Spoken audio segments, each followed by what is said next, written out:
எங்க அவன் பறந்து செல்லவா போயிட்டாங்க. இங்கே தான் நம்ம கேமோட சூட்சமத்தை நம்ம காட்டணும். அவனுங்க அப்படி போகிறானுங்க, நம்ம இப்படிக்கா போகலாம்.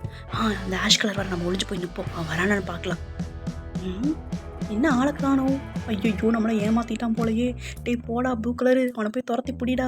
அவன் எப்படி அந்த பக்கம் தாண்டா போயிருப்பான், பின்னாடியே வேகமாக ஓடுறா.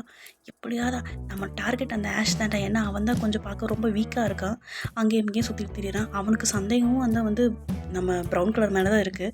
ஸோ கண்டிப்பாக அவனுக்கு சந்தேகம் நம்ம மேலே வராது. நீ ஏன்டா இங்கனக்குள்ளே நிற்கிற, அப்படியே போடா. போய் சுற்றி போகிறாடாமா. இப்படி நேராக போனால் அவன் வந்து பிடிக்காத மாதிரி சுற்றி போய் தான் இவர் பிடிப்பாராமா. போ சுற்றி போயாவது எப்படியாவது அவனை சுற்றி போய் பிடிப்பேன்னு பார்த்தா இவன் என்ன இங்கனக்குள்ளே சுற்றிட்டு இருக்கான். அடே போடா, போய் அவனை பிடிச்சி கொள்ளுடா. ஐயோ அவன் இங்கே தாண்டா ஓடிட்டுருக்கான். போடா. என்னடா அங்கே ஓடிட்டான், போடா பின்னாடியே போய். ஐயோ நடுவில் போய் நின்ட்டானே. அப்படி சைலண்ட்டாக போய் டபக்குன்னு போட்டுரு. ஓட்டான்டா.